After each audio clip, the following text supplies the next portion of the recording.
Okay, so it looks like we have quorum. Recording in progress. Yes, the meeting is being recorded. So it's 7 o'clock, and we're going to start the Concord Finance Committee meeting. So I guess we need to I need a motion to, I guess we do roll call, right? So we'll do roll call, and then we'll open the meeting. So let me see if I can see everybody. I'm Chris Reynolds. I'm here. Kathy Kukalo. Here. Andrea Zoll. Here. Dee Ortner. Here. Brian Taylor. Here. Mary Hartman. Here. Let's see. John Hickling. Here. Eric Dahlberg. Here. Parashar Patel. Here. Peggy Briggs. Here.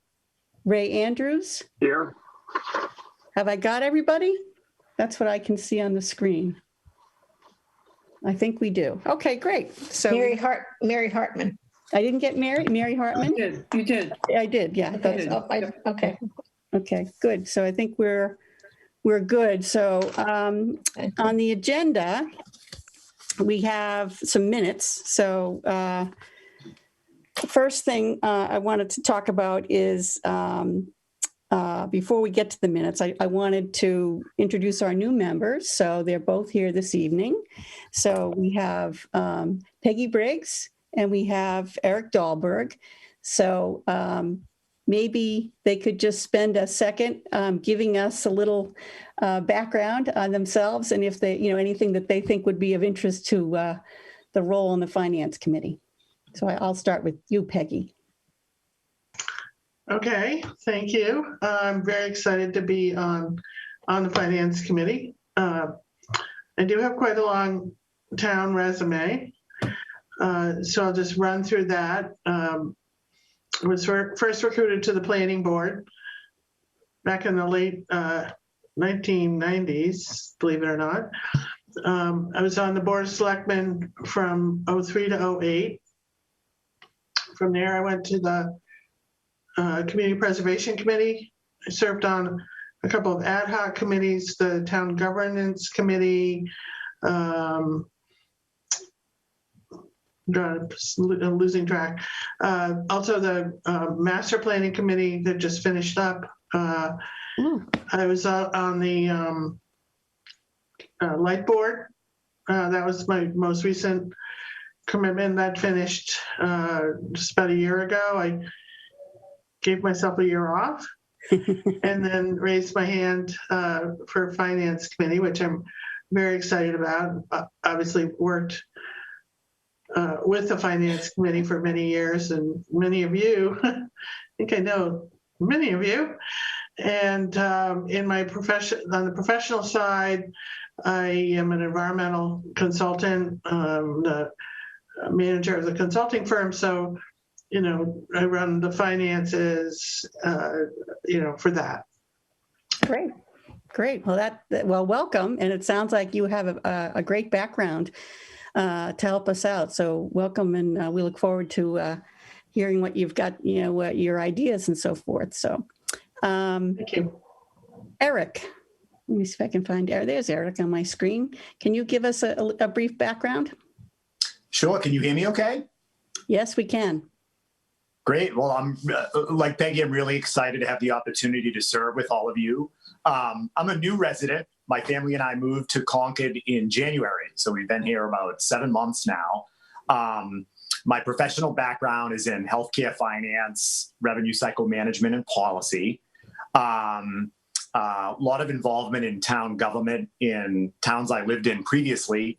I served as an elected member of the select board in the town of Chelmsford, and then in an appointed capacity in economic development and capital planning in Chelmsford and then in Bedford.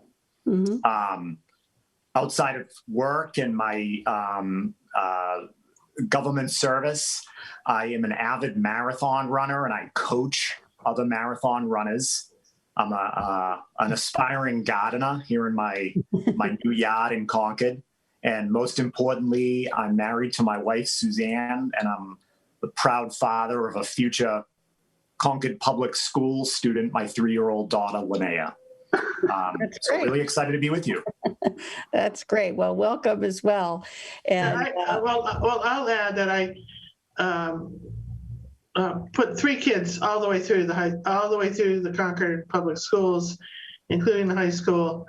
And when I was on the Board of Selectmen, we made a calculation that if you stay in town, if you have 3 children and you stay in town for at least 12 years after your youngest has graduated, then you'll have paid it back, which I have done. Nice. I've got a ways to go. Oh, that's great. Well, again, we welcome the new members. So And let's see. hi, Anita. All right, so we'll move on then to minutes. And so we have 2 sets of minutes, I think. So we've got one from May 11th and one from June 13th. So any reason to discuss minutes? Do we have any issues with the minutes on May 11th? One correction, Okay, on page 3, the second paragraph, last line. You Yep. can delete, please delete the word an, A-N. second paragraph.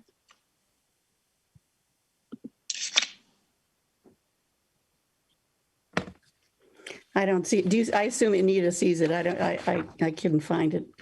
Okay, I see it. Yeah, see it? Okay. good catch. Yeah. Any other items on the May 11th minutes? If not, I'll take a motion to So approve. moved. To approve the minutes of May 11th, 2021, as amended. Is there a second? Second. All right, so we'll do a roll call vote to accept the minutes of May 11th. Chris Reynolds, I'm yes. Kathy Kukalo, Yes. Ray Andrews, Yes. Andrea Zoll, Yes. Dee Ortner, Yes. Brian Taylor, Yes. John Hickling, Yes. Eric Dahlberg. I'm going to abstain since I wasn't on the board. Okay. Parashar Patel, Yes. Peggy Briggs, Abstain. Mary Hartman. Are you on mute, Mary? Yes. Okay. Dean. Yes to which question? Yes. And yes. Yes. Dean Banfield. Yes. Okay. Did I get everybody? Okay, good. Okay, so then we have a second set. This is the June 13th meeting. This was the meeting at annual town meeting. So we do have some minutes from a vote that we took there. Are there any changes suggested to the meeting minutes from June 13th? Okay, seeing none, I'll take a motion to approve the minutes of June 13th. So moved. Can I have a second? Second. Second. Great. Okay, we'll do a roll call vote. Chris Reynolds, yes. Kathy Kukalo, Yes. Ray Andrews, Yes. Andrea Zoll, Yes. Dee Ortner, Yes. Brian Taylor, Yes. John Hickling, Yes. Eric Dahlberg, Abstain. Parashar Patel, Yes. Peggy Briggs, Abstain. Mary Hartman, Yes. Dean Banfield. Yes. Okay, great. So one thing on the minutes, I just want to note that Anita Tekel, who has been our minute taker for quite a while here, has decided to go on to do some other things, take some time for herself. No. I know. No. I know. So. I know. What will we do? Anita. Oh, no. Exactly. What will we do?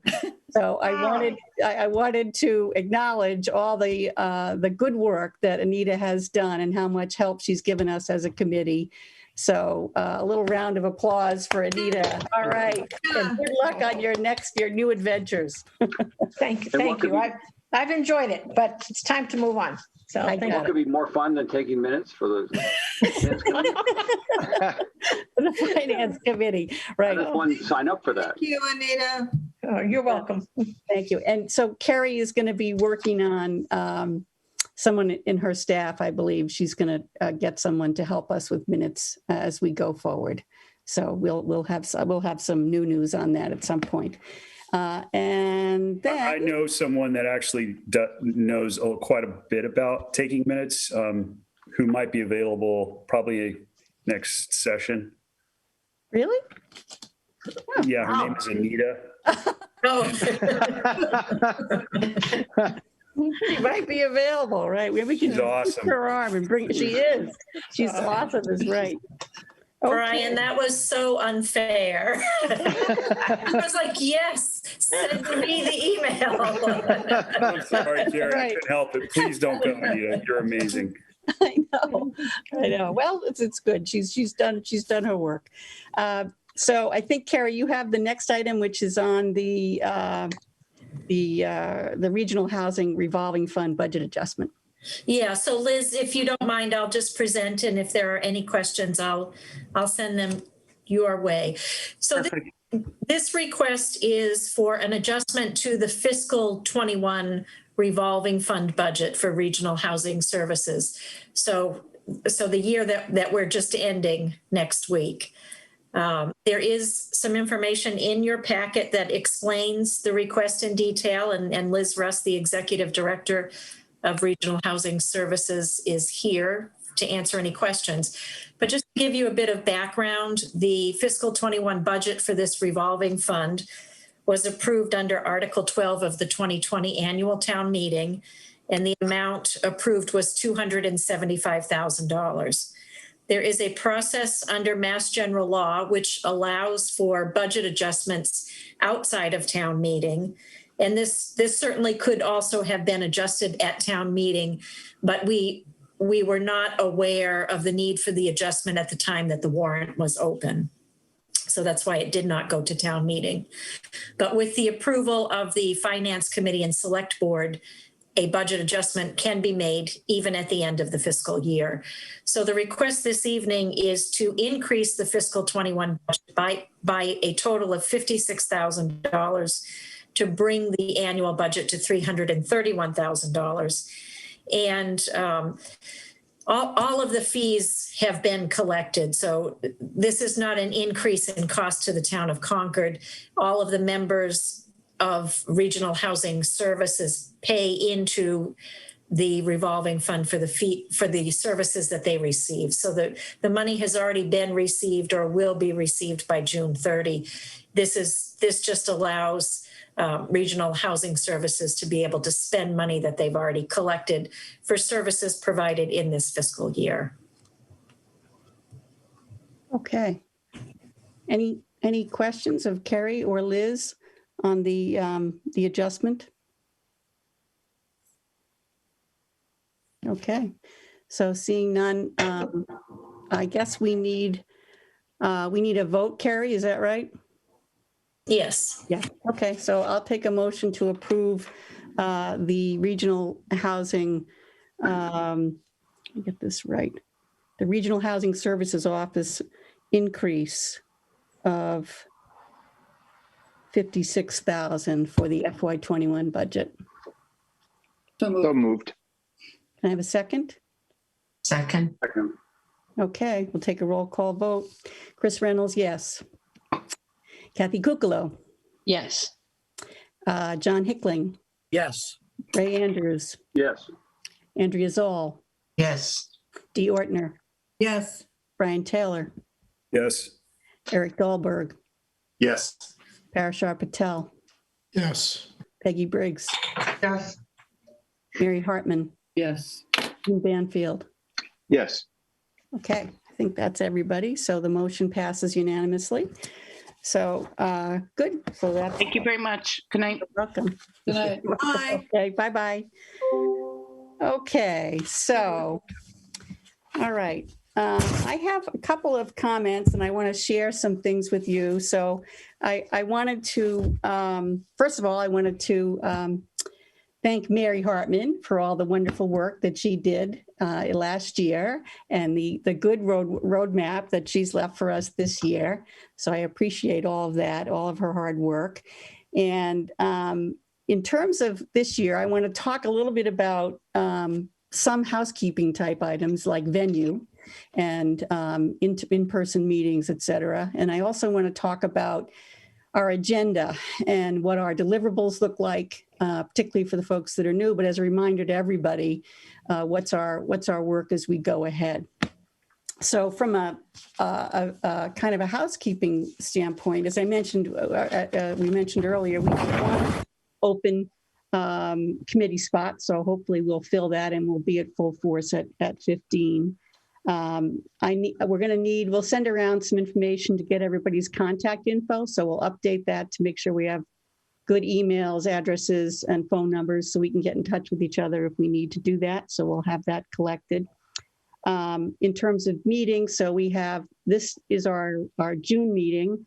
We will have a meeting in July. So that will be on the 22nd. And so we'll be publishing a calendar soon. So we'll give you the outlook between now and, let's say, December. But typically, we're meeting on the fourth Thursday at 7 o'clock of each month. So in August, we typically have a training meeting. So Carrie and I started talking about that, but that's usually, again, I think it's on the same night we normally have it on, Carrie. So I don't know if you've picked a date yet for that. You know, we actually have done that at the beginning of August. I think we've done it the first Thursday in August, but I can poll members to see when might be good. Okay. All right. So that's a good session for both, obviously. Sorry, if it's going to be training, I can save you some time perhaps by telling you I'm going to be gone the first 2 weeks of August. Okay. Okay. Sorry. That's all right. That's all right. Okay, we'll figure it out. I can't even believe how long ago that had to be planned. But. No, I know. Okay. And then in September, we would meet on the 23rd. And Parashar, so Parashar is vice chair, and he's the chair of the guidelines subcommittee. So I'll work with you, Parashar, on the dates for the fall in terms of what we'll propose for meetings with the schools and the towns. So at this point, there's no calendar set up for the town meeting, and the town meeting date is the date that all of our meetings kind of back up off of. So they haven't yet set that. So I think the select board, that's their job. They'll be off to select that soon. I listened to their meeting this past Monday, and they had a discussion with the moderator, and it sounded like, maybe it's going to be not as early in April, maybe later in April, maybe sometime in May. So it sounds like it's going to go back to the timing that we had prior to COVID, but maybe not as early in April as it has been, which I think the budget units will probably be happy about. So, but that's an important date for us to get figured out because things back off of that. Let's see, so format. So we have the ability now through Governor Baker's amendment there to the open meeting law, we can meet like we are tonight through sometime, I think, April of 2022. My proposal to the committee, and I need your input on this, is for us to start meeting probably in August when the townhouse is open. So right now the townhouse is still being renovated, but when the townhouse is available to us, if that's August, if it's September, whenever that is, that would be the beginning of our in-person meetings as a committee. So let me just pause on that one. Are people comfortable meeting in person, let's say at some point in August or September? Is there anybody who's uncomfortable with that? Okay. And for the folks that aren't here, yes, Dee. Chris? Yeah. Chris, I have a question. Can we talk about, or is it allowed that we could have people who attend the meetings and also can Zoom in? As Did members they or change that as members or as public? member? As members. Members. Well, it was changed. The only change that I'm aware of is the one I think that was changed in 2018 or 2019 that says you can have people attend remotely as long as they're not counted towards the quorum. So as long as you have an in-person quorum, I believe you can have members participate remotely. So as to whether it would be phone or Zoom, I don't know that matters. So that rule hasn't changed as far as I know. So that's been there. And I know we did it once or twice. I think Parashar, you may have called in a few times for some of our meetings earlier. So I don't know if there's a limit on the number of people, but I know we have to have an in-person quorum to do it. Does that help? That helps. I'm just wondering if, because there might be people who travel for business and they could maybe be available to, Zoom in. So Yeah, I'm just wondering if the town has said anything about that. They have not. So that came up at the select board on Monday. There was some discussion about that, but there isn't any. Wasn't any decision made as to whether that's going to be possible or not. The other piece of it that they discussed, which of course is relevant to all the committees in town, is to what degree could participants or citizens who want to attend meetings continue to use Zoom or some other mechanism to observe meetings or participate in meetings. And the town is looking at that from a technology perspective. There are some meetings so far that have started in what they call a hybrid version. So the committees have been in person. I think the school committee did this, and I think a few other meetings last week occurred this way, where they had, I think in Kays Road, there's a facility, and also at the light plant, there are rooms that have cameras in them, like we have in the town hall, in the townhouse meeting room, but they're not, or at least I don't know, but so the video and the audio is not as good as what you have on Zoom, and that has been the observation so far. So these are cameras. There are microphones, as we had in the townhouse desk. And as you know, not everybody speaks into the microphone. People speak over each other. The camera that we used to have in the townhouse meeting room was a static camera. It wasn't moving around the room. But these are the things I think that the town's looking at, because people recognize that certainly for citizens, Zoom really increased participation in a lot of these meetings, and that's a great thing. So, so stay tuned. Okay. My thinking is that we could start, if we're comfortable, we could start when the townhouse is ready. We could start meeting in person, and then let's see how the technology evolves, right? Let's see what happens. And we still have what we used to have, which is the meetings are filmed. They're carried live on Minuteman Network, and there's also a video copy so people can see them. The issue is going to be, I think they're going to notice a difference between a Zoom meeting and what those films look like. So. I just want to make one comment about that. I think if we have to fall back to the 2018 or whatever the state law was, or the town regulation before that, that regulation limits, I believe, the number of people who could actually join. I think it's very low. It's either one or two. You can't have like a large number of our group, which is quite a large committee as town committees go. I don't think we can all, half of us show up in person to get the quorum and the other 4 or 5 start joining. I think that's beyond what our regulations allow. So we have to be very aware of that. Yep. So unless we change things. Yeah. On that point, didn't the governor extend full Zoom meetings until next April? So we could meet. We're extended. I'm talking entirely about on Zoom, and in accordance with the open meeting law, but we could not meet in a sort of hybrid fashion with a mix. Right. Is that correct? You're more limited. You're more limited if we meet in person. That's right, John. And we don't have a firm opening date for the townhouse, Carrie? We do not. I think they're hoping for August, right? Or I don't know. Yeah, I mean, well, we were hoping like for all June. building projects, I guess. We were hoping for the end of this month, so I'm not sure. Yeah. Okay. All right. So, so stay tuned. So the July meeting will be just like this. Let's assume that the July meeting is like this. We'll come back to you on the date for the training, and we'll figure out if that is in person or on Zoom. And then I'm going to assume by September we'll be back in person.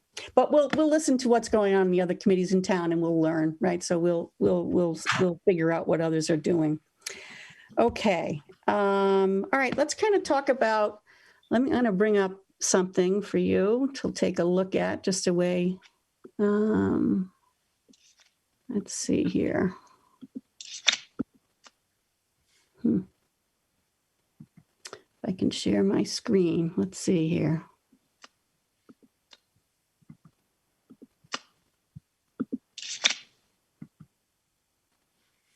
Okay.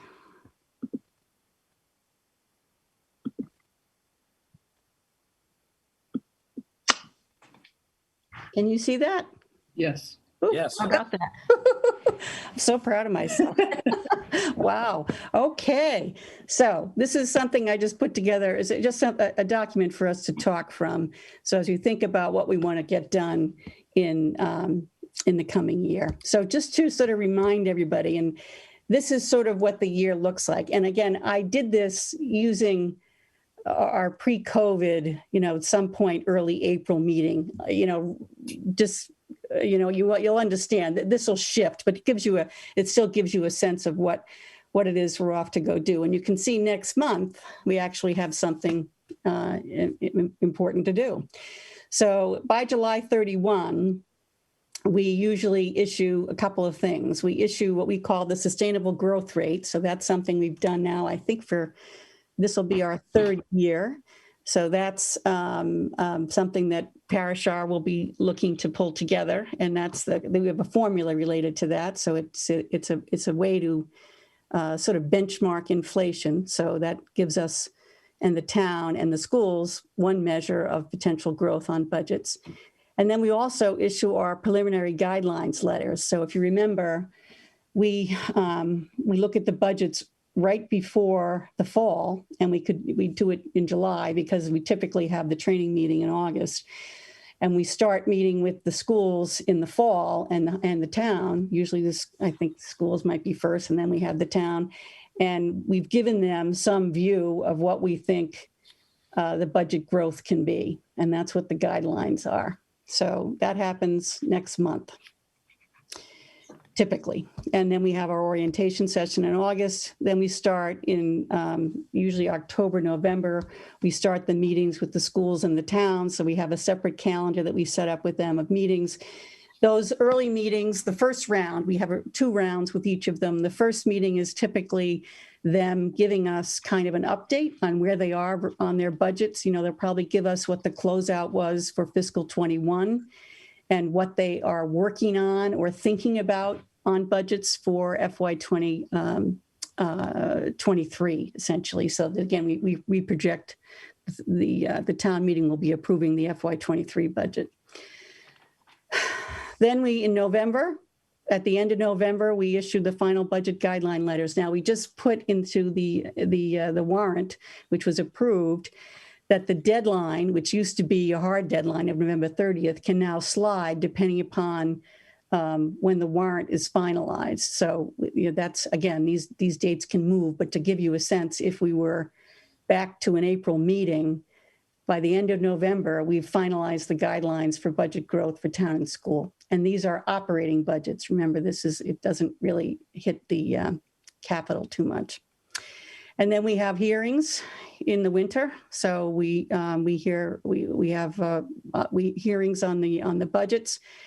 And then we also, by this time, we have a warrant and we have articles and any other articles that are assigned to our committee, ones that generally have financial impact. We will have hearings on as well, and that goes on, sort of February, March. We issue our report, which talks about the articles that have financial impact in our view. And we also include in that our 5-year projection. And that usually, again, if you had an April meeting, it would be sometime in March that we'd be finalizing that work. And then the year is capped off by annual town meeting. So that's how our that's how our year sort of goes. Any questions on that? We can pause there. Chris, can I just ask a question or maybe make a point about the calculation of the SGR this Sure. year? Yep. It's my, and this, I bring it up because this is a shorter term issue. It's my sense that may be a more complicated process this year. I'm sure some of you follow the financial markets as closely as I do, and there seems to be some disconnect between market rates and inflation rates. Rarely, in I think it's fair to say financial history, have we seen an inflation rate perhaps approaching 5% with a 10-year bond at 1.5% and short-term rates at 0. So I don't mean to bring it up now, but if in some near future context you would want to pursue this a little further, I, for one, would be happy to participate. But I just think that the calculation and the process may be a little more complicated this year, given this apparent disconnect. Okay. No, good point. So Parashar, maybe we can have a chat with John about that.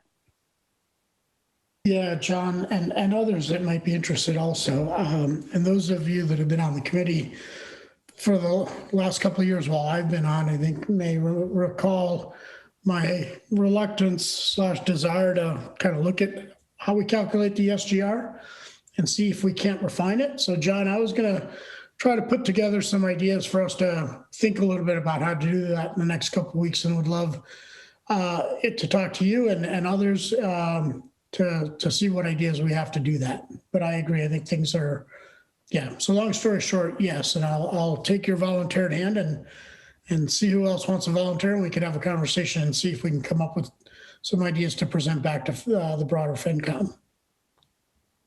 Okay, good. Any other questions or comments on sort of the core responsibilities and sort of deliverables of what we do here at FinCom? Yeah, this is Dean.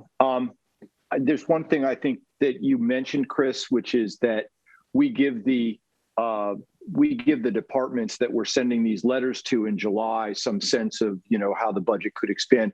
It's not clear to me that that's what we do. These letters are really asking them for feedback on what they see as their budget priorities. And we do ask a lot of questions in those, and we can make those questions more general or more specific. But we've, over the years, I don't know that we generally push in their direction some sense of, beyond the SGR, those letters have not really pushed out information about how constrained we expect the budgets to be. I don't think we're pushing information in their direction at that point in the year, but that's something we can talk about.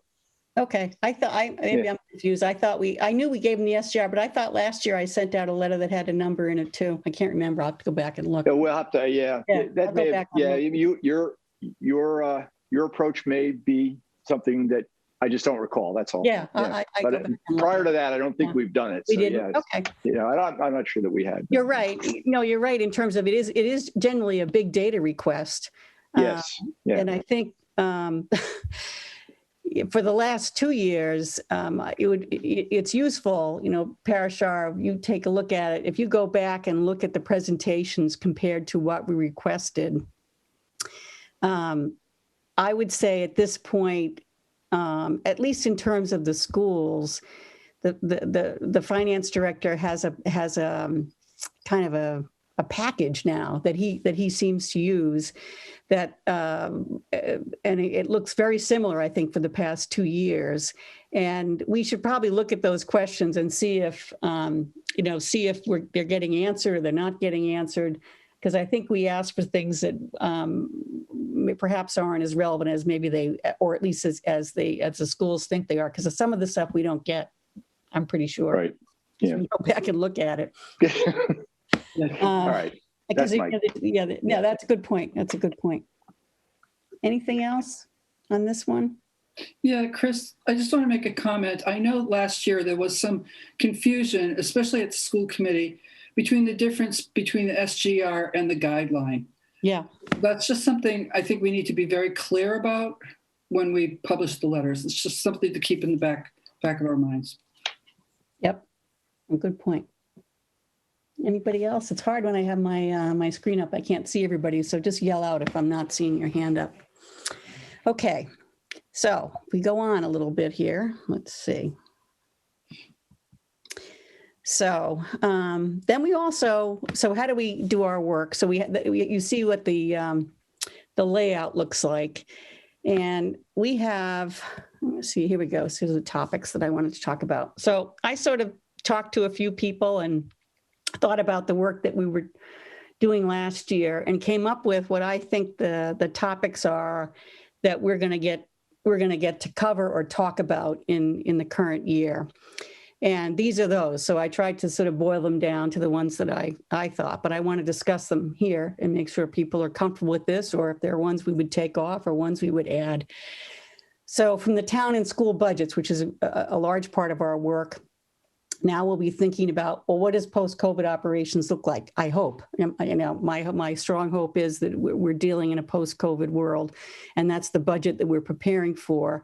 So how does that appear different? And one of the things I know that we're going to have to be thinking about is how the CARE Act and the other federal funding has affected the expense line items that we'll see for FY22 and FY21 as we think about what the numbers should look like in FY23.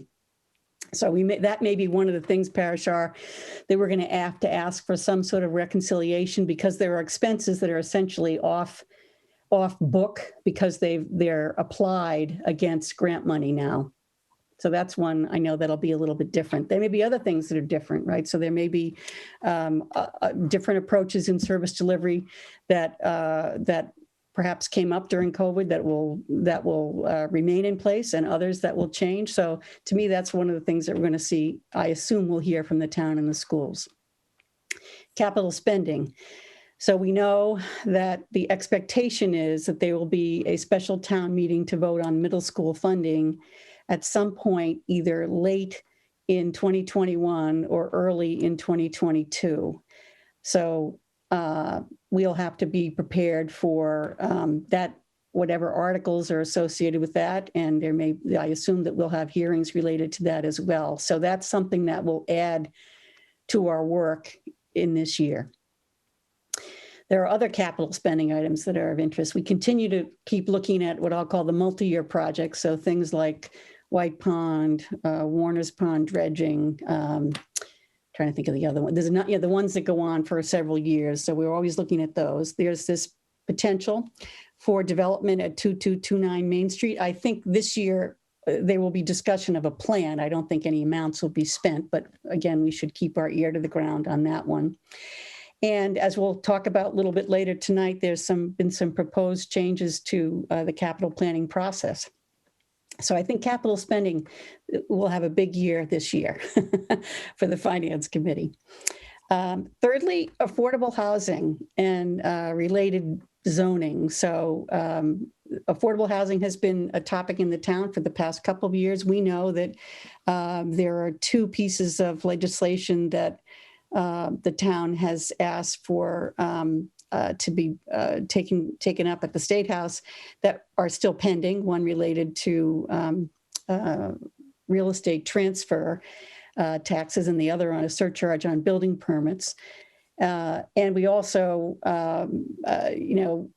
have the continued, in lieu of those two things being approved, the drawdown on free cash that's been requested by the select board. And we also have continuing efforts of funding through the CPC. So this one, to me, is one, and we have issues, or the Finance Committee has had issues with the funding of use of free cash in this space.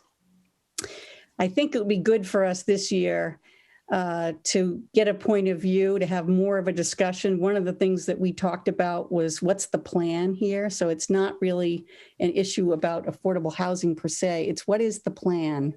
And what, when we say affordable housing, what do we mean? Is it keeping people in town? Is it having affordable housing for workers in town? Is it low income housing? Is it 40B? What is it? What is it that we're after, and how are we going to get there? And I think that would be a good topic for us to do some work on as a committee and get a view if we can. So that's on my list. Economic vitality. So we know that this has been on the select board's list for a while, and I think there's some work that I think Marcia Rasmussen and the planning office is going to undertake about what are the obstacles to business in town. And we're looking at, we hired a tourism person, right? So they're looking at growing tourism, potentially light industrial. What is it that we can do to grow business in the town? And from the finance committee's perspective, our view or our interest in it is, could there be less dependency on property tax, right? So if there was more of a commercial base, would that put less pressure on property tax? Because as we see now, just about everything in town really gets paid for through the property tax. And lastly, my list included climate action efforts, because we've seen, a few things in town where that's coming up. I don't know that that's a big driver of cost, but it's one that, again, I think we need to keep our eye on, just in terms of understanding what spending might be associated with climate action. That was my list, but I very much want to open it up to discussion to the committee and see how you feel about that list. Is it reasonable? Is it too ambitious? Is it the wrong list? Do we have other items you'd want to put on there? And because I'm sharing my screen, of course, I can't see everybody. So I think that's a good list. I like the idea and the concept of thinking about issues versus focusing on committees, because some of these issues cross committees. Clearly the zoning effort is related both to affordable housing and economic vitality. Right. So I think it's a good idea to think about these as issues. One thing I think we should think about, and we likely will, is not also to think about all of these as a one-year issue, but how do we think about this as multi-year issues? Because regardless of what happens this year, some of these issues are likely to come up over and over again, and they're going to have multi-year impacts. Right.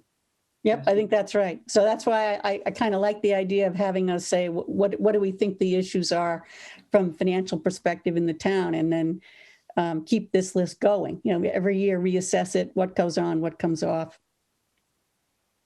Chris, this is Dee. Yep.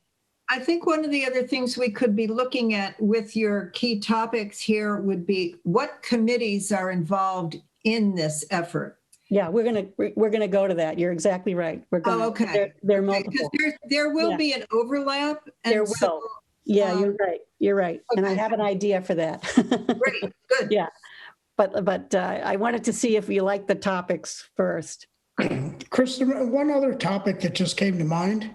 Yep. We've been living in sort of, leave aside the pandemic for a minute and the obvious impact on people, health and jobs and everything else. But as a town, our finances have been pretty darn good. Yep. At least for the last 7 or 8, 9 years. I've only lived in town 3 years, but we've had a pretty good run at it. Yep. I'm wondering whether one of the top topics we should consider is, preparing for a future downturn or something like that. Resiliency. Because we've talked about how maybe we don't get hit, we get hit, but I don't think we've really sort of fully explored what happens if the real estate market does tank. I think that's a really good one. I think it really is, because that's one we worry about. Yeah, sort of financial resiliency. Yeah, Yeah. that's a good financial resiliency. Anybody else like that? Yes. You do Yes, like I do. Yeah, I like that one. I think that's a good one. Is there anything? Okay. Yeah, this is Peggy. I agree. Having been through the, being on the Board of Selectmen from 2003 to 2008, where we basically, that was the main part of the big recession. And, the state just scooped all of our aid off the table. And I know a couple of people say, haven't been here that long. The tax increases in those years were very substantial. There were operating overrides for the town and school every single year. The town, stepped up. But I sort of think it's like, okay, we live in Concord. We're independent. Yeah. We are not subject. We are not very subject to the economy so much anymore because we're not getting that much state aid, almost nothing. Yeah. And if there are real estate crashes, well, values go down, tax rate goes up. It's still, it's equal. It equals out, So I guess I'm not terribly worried about it. Yeah. It just, it balances out. But I think the idea of getting more commercial, I guess the comment I heard was it's all real estate. Well, it's always going to be real estate taxes. The question is whether it's residential or we add growth, of course, and the industrial. And I always, whenever I think of industrial growth, I think of, out near Hanscom where things, have been, I just think that's an underutilized area of town. Yep. And, I think of biotech or warehouses, and it's so close to Hanscom, but, I digress. Okay. So I think we could kind of combine the resiliency sort of with the economic vitality, because to me, those things are linked, right? So what else can we look at if we have a problem with other sources of funding? And, even it didn't take much, right? So this year, the local receipts, even though it's not very much, it would have been enough to really drive the tax rate if we had, if restaurant receipts did not come back to where they were. So it would, even if it was $2.5 million, it's amazing sort of how much it bounces around. So I like, putting that as part of sort of our economic vitality discussion of, okay, so how do we think about sources of revenue for the town? Anybody else have comments on the list? Well, yeah, I was just going to comment on the discussion you were just having. No. It seems to me that resiliency is part of a long-range plan that households and companies have to have, and so the town should have, that says, we save money for a rainy day. Mm-hmm. I mean, one of the things, that's what free cash helps us do. well, right, but That's stabilization reserves. and that was part of what saved us this last year, right? Didn't we transfer $1 million? We did. So I like the idea. The whole capital spending, Chris, you and I've talked about that, and so I'm really on board with that. I guess right now I'm looking at it. I like the list. I'm not sure how we will tackle it and how we will manage our workload. Yes. My 1 year experience is that you guys do a lot of work. Yeah. Right. So good. That's a good segue. So let me talk to you about that. Let me see if any of this makes sense. So I took a cut at that because I have the same concern. So getting to Dee's point. So I just sort of said, okay, I'm going to take kind of a matrix approach. So first was, I said, what are the issues that we think we might want to be interested in? That was a list we just talked about. Then I said, all right, we have this concept where we are committee observers. And so I went through sort of some of the committees that we typically observe, and I listed them here. And then on the next page, I said, okay, if I tried to, kind of make the matrix work, I would have the topics down the left-hand side, and this is 2 pages of topics. So, and some of them you'll see get added. It's a combination now of key deliverables and topics. And so what does that work look like? So I was trying to say, if we have a topic, we could have a lead player and we can have support players. And then we'd identify the committees that would be involved in that topic. And then we'd know what our deliverables were. So that's how I tried to think about it. And you know, I'll pass this around to you guys so you can chew on it and think about what works or not. So again, we have a combination. I wanted to be able to look at everything together. So at the top of the list, so I filled in the ones that I know, right? So as chair, so I'm in charge of the town coordination communication for FinCom. I would use Mary to help me as prior chair, and Carrie obviously helps with a lot of the work that I do as chair. And the key committees that get involved with that is the select board and the chairs meeting. So those are the things that those are the meetings that I would be going to.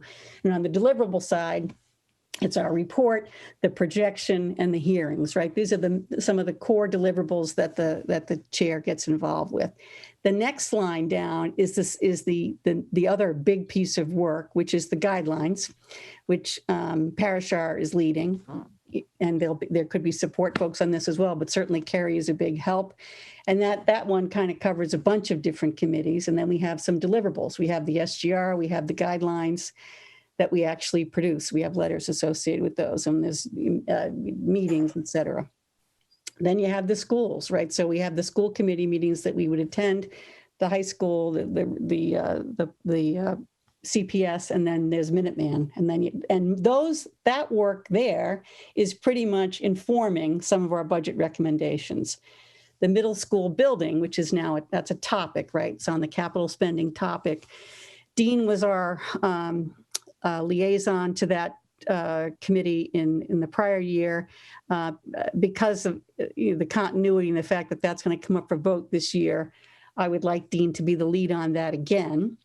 And the main piece of work is the building committee, and then coming back to inform FinCom on article recommendations, right? So it's a data source for us, and someone who can help guide us through whatever we need to do on that vote in late 2021.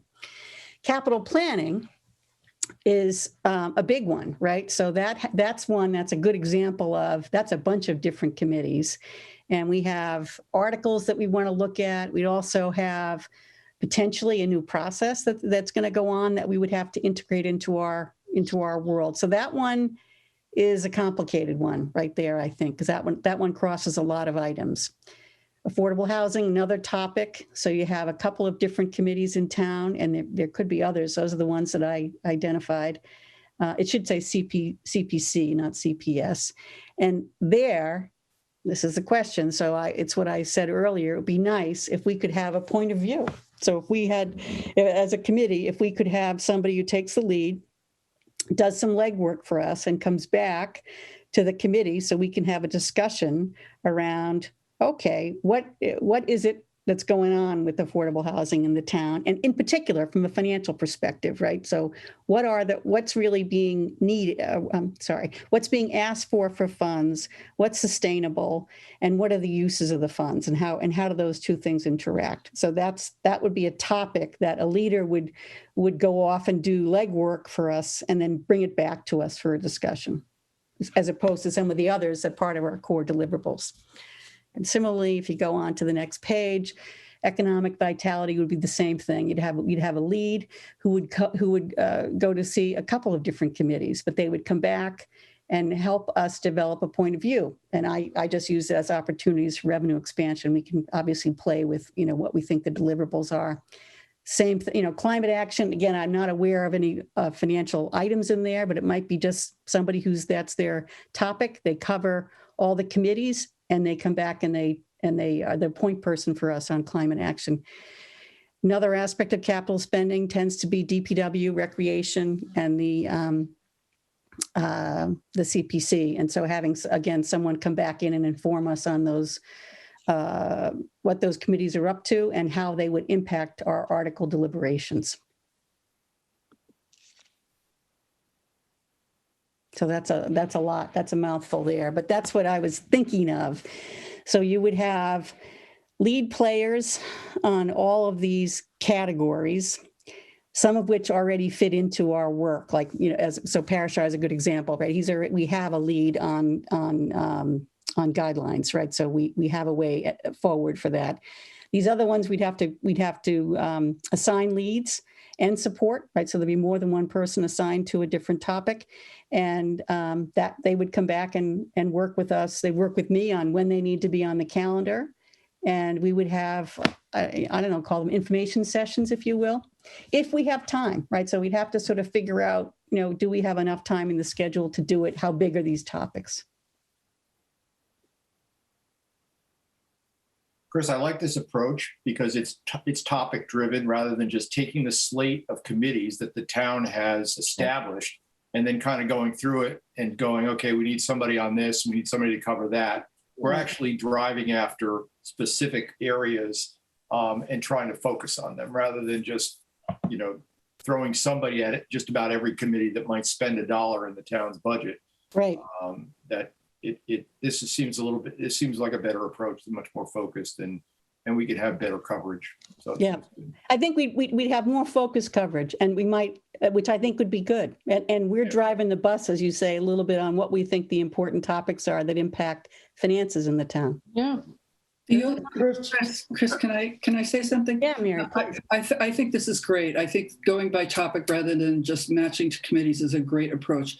I guess my only concern is the deliverables so when we say develop a point of view, we're usually driven by the budget process, or we're driven by the articles that are presented at town meetings. So how would we integrate that point of view into our deliberations if there's no article for us to opine? Yeah, no, a good question, right? So it would be a different deliverable, right? So maybe it would be something like we do for ourselves, if you will. So it would be an education session. So maybe we take an entire meeting and we just do the readouts from people on these topics, right? So we have a meeting. Maybe we do, it depends upon, I guess, how much work we can get done. But maybe in September, or, so Mary, it's a very good question. So either we could add meetings. So we could say, gee, we're going to add one meeting this month and we're going to do these 3 topics. Yep. So that's what I was thinking. It's a very good question. It's one that I struggle with as well, because as Kathy said, just getting done what our deliverables are takes a lot of time. Right. So, Chris, can I respond? I was going to make a point sort of similar to what Mary was suggesting. And something to think a little bit about, this goes back to my point about longer term view. I'm wondering if folks are open to actually taking these and saying, you know what, we're not going to try to cram this within 12 months. Some of these may take 15 to 16 months. Yeah. And Mary, to your point, I think we have to be stronger than taking a point of view.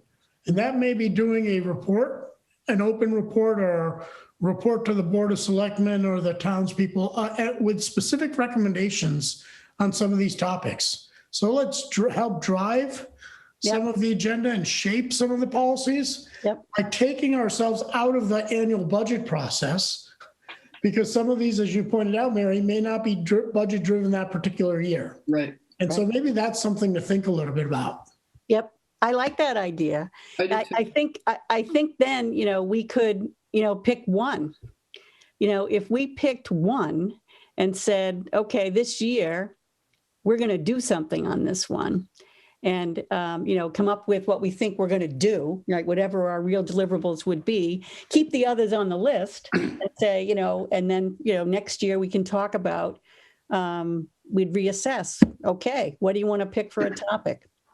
The economic vitality one seems to be ideal for that. And if you go back to the previous page, because I was thinking along what Mary was saying is like on the affordable housing, maybe that's a simple single that we can hit is, in essence, develop our point of view and share it with the 3 committees, right? And the Board of Selectmen. And maybe that's a 2-page letter, and you kind of move on and you do a couple singles like that.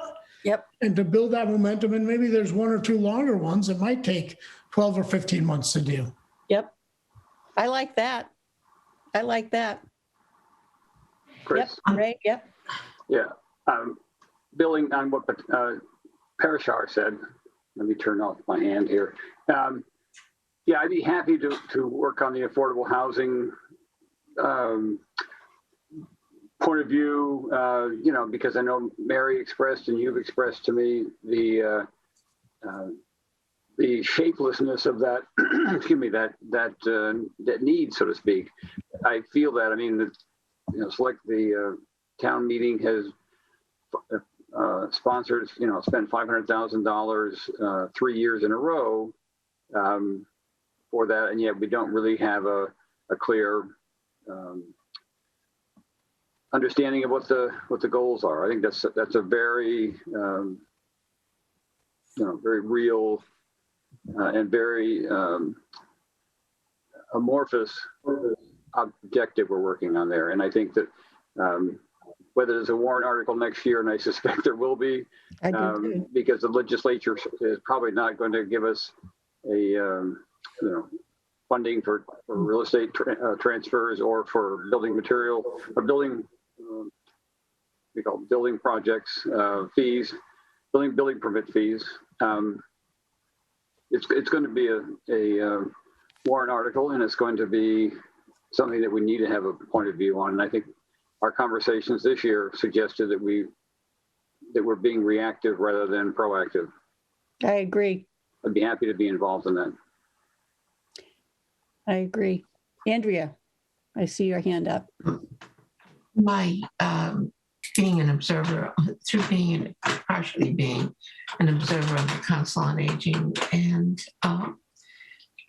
some of my customers recently, after 36 years, all of a sudden, people have spoken out recently about questioning what is affordable housing. What does that mean? There was a woman that came in that owns a big house, or a decent sized house, and she's getting up in years, and she said, I don't know what to do. I want to stay in Concord. I've been here 35 years and I don't want to have to leave, but I don't think I would classify myself as under affordable housing as I understand it. And I think that's part of defining, yes, we want low income, moderate income in town, but there's a lot of people in town that want to stay in town that if they sell their houses, they can't, there's no place for them to go. Right.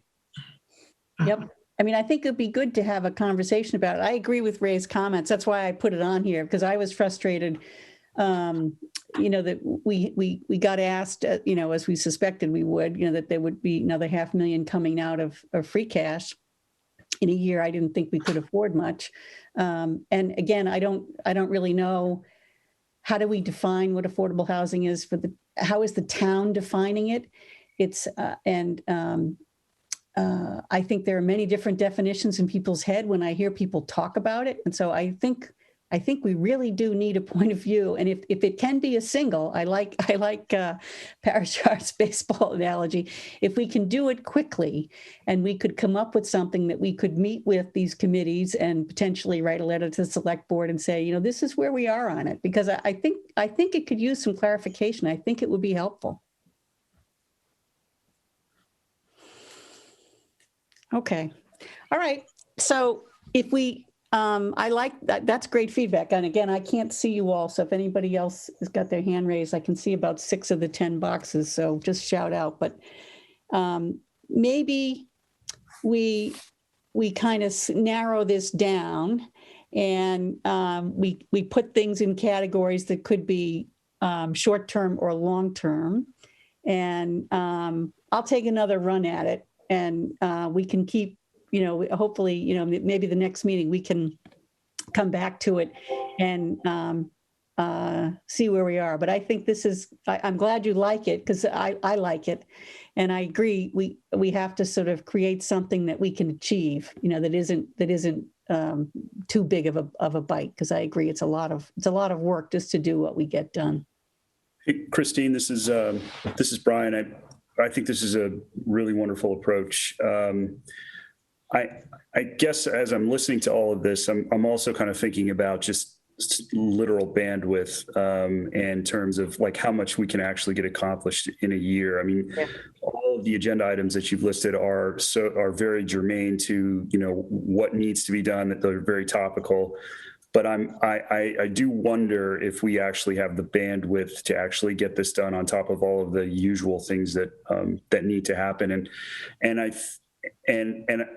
guess the other element to that is, as we think about these ideas and we're really trying to come up with a point of view, we have to toe this line around, we aren't a body that's really driving an agenda, driving policy per se. We're really just providing sort of overview recommendation stuff. And so I'm just curious if, as we go through this, can we talk about maybe perhaps putting together a 2 or 3 year forward calendar that allows the committee to kind of, and this goes to what Parshar, I think, was saying, which is you've got a lot on your list. Maybe we get to 3 of the 5 or 6. Mm-hmm. We put together a forward calendar so the next chair that comes in already has sort of a working calendar moving forward. So we're not trying to just cram all of this in, because quite literally, just given my work schedule, I'm looking at these committee assignments and I'm saying to myself, okay, am I going to actually realistically be able to attend all of these committees? Right. We have historically struggled to fill all the committee slots. And so I'm wondering if it makes more sense for us to tackle maybe 3 of the 5 issues and then distribute, committee slots according to those specific committees. And we just forego going to the other committees. Yep. And it stays very much in line with the structure that you've put together. Yeah, no, I think that's a great idea. And again, there's going to be, if we can get the topics down, there's 15 of us, right? So we can have, as opposed to having one player, we can have multiple, right? So not everybody's going we can, the leader can kind of help allocate that out a little bit. So I think that's a good point. So, all right. Yeah, I'd like to second that. I think that if we can codify this and prioritize it, I think it would be a great legacy for subsequent years of the Finance Committee to sort of refresh and follow. Mm-hmm. And we would know, and the people, I suppose they could change it if they wanted in subsequent years. Sure. At least it would give them a template that says this is how we've looked at it, and these things should be looked at. And going back to forming an opinion, I mean, you bring up a good point, Brian.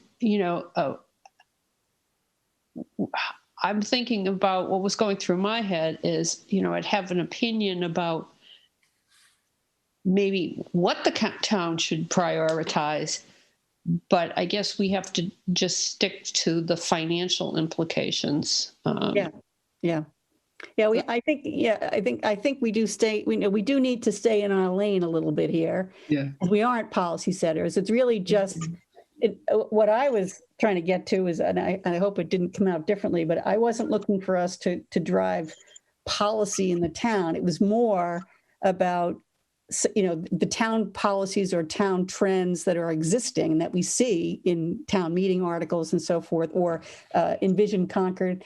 What are the implications of that beyond, the 6 months that are in front of us, right? And so do we have a point of view?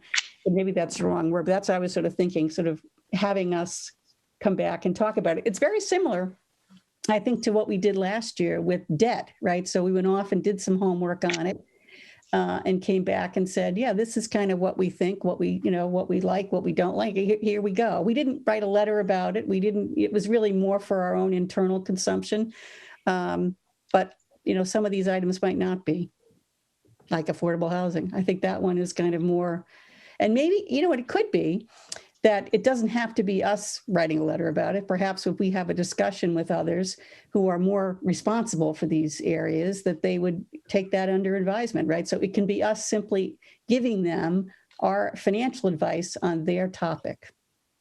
And it could also be us asking questions, right? So like on the housing piece, to what you and Ray said about, it appears amorphous in terms of the town's overall efforts. And so whether it's a joint meeting with the three committees and us, or a letter that basically asks a few questions, lays out kind of what we've seen, asks a few questions, and asks them to consider sort of a joint affordable housing plan or something like that. And so in my view, is that driving policy? Maybe, but you're actually not developing the substantive policy, right? Yep. We're not telling them No. what type of affordable housing, et cetera, but we're asking them sort of overarching questions that actually do, at the end of the day, affect the town's finances. Right. And if it feels better to me to have that dialogue than having us year after year vote no on the 500,000. It just doesn't feel like we move the needle forward at all for the town. No one understands our position, and I think we have some valid points. I think our charter is to advise town meeting, and just to make a recommendation on individual votes at the town meeting seems a very narrow interpretation of our charter. Yeah, we can think of that more broadly, but still staying, as you said, Christine, in our lane, which is financial matters. But I do think that advising town meeting can be interpreted a little more broadly. Yep. Christine, I think that go ahead, Rick. Go ahead. Regarding affordable housing, maybe we can just develop some metrics, whether it's types of units or number of units or cost or the various processes by which we create and or preserve affordable units and what kind they are. Almost before we have an opinion as to what they should be, at least sort of building block would be to create some metrics. Yep, I think that's a good point. That certainly could be the approach that we take. Eric? Dean beat me to it. I was going to say, we're here to advise town meeting. That advice could take the form of a sentence regarding what we should do that year or the following year, or it could take the form of a multi-volume report that looks at the 10 or 20-year view, and town meeting can take that advice or not. Yep. Okay. Well, this is Did you great. just sign up to write the 10 volume 20-year perspective? Don't fall for that, Eric. Beware. Oh, okay. Well, this is excellent feedback. So let me noodle on it a little bit, and I'll come back. I tell you what, this is what I'd like. So Carrie and I are going to solicit from you guys over the next week which topics you're interested in. Okay.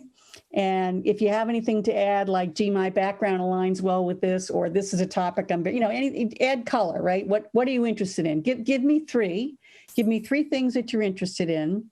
And also give me the three things that you think are most important. Not the basic deliverables, right? But whether it's capital, the ones that we were just talking about, affordable housing, economic vitality. Give me in order, what you like. And then I'll take that and I'll rework this, and we can have another discussion in July. Does that make sense? And I'll also take Brian's feedback on trying to, kind of space out what this would look like, right? So what does it really look like from a calendar perspective? Does that work? Yeah. Okay. Excellent. Thank you very much. And Eric and I both have our hands up. Oh, you do? Sorry, please. Peggy and Eric. Peggy first. Well, Eric was first. Eric's first. Okay, Eric. I apologize. I left it up. I've said my piece. I need to lower it. Okay. Peggy. So my experience is that the FinCom observers attend the actual meetings, and can you issue a place? Well, I mean, to cut to the chase, I would much rather cover morning meetings than night meetings. Oh, yeah. Tell us that too. Absolutely. So tell us if you have a preference, if you're working and you have limited time, tell us all of that so I can make, reasonable assignments. And we can still horse trade when we put the list together, but absolutely tell us that. Okay. Thank you. Good. Okay. So I think that covers it for me. So Carrie, I think we sort of talked about the calendar, Carrie, unless you have something in particular you want to share, but I think we covered sort of 3, 4, and 5.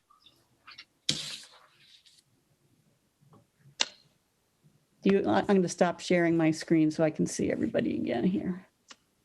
See if I can do this. There we go. Carrie, I don't see her anymore. Hopefully, maybe she's gone for a second, but I think we've covered 3, 4, and 5. So at this point, I asked Parashar to give us an update. So I don't know if you're aware, but the Capital Planning Task Force presented their recommendations to the Select Board in early June, a couple weeks ago. And Parashar was our liaison to that committee. So I thought it would be good for us to hear from him on what their recommendations were. So I'm going to turn it over to Parashar. All right. Thank you very much, Chris. And I think what we want to do is make this conversational. And, one of the things to discuss, speaking of points of views and letters, et cetera, is, our FinCom position on this. FinCom from last year certainly had a position, and as these recommendations are discussed by both the school committee and the select board, it'd be interesting, hopefully we can arrive at maybe a FinCom consensus about what we want to do. So interrupt me with questions, comments, concerns if I'm going too fast, but wanted to briefly touch on the recommendations and then spend a bulk of our time on the context and discussion.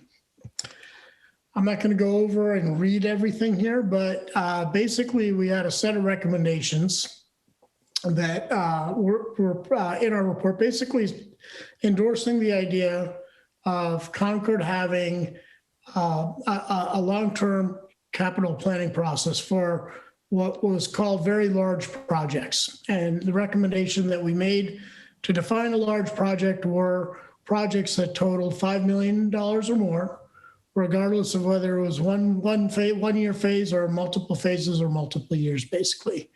We suggested that the initial plan that would be developed would be updated on an annual basis, that it integrate school and town projects.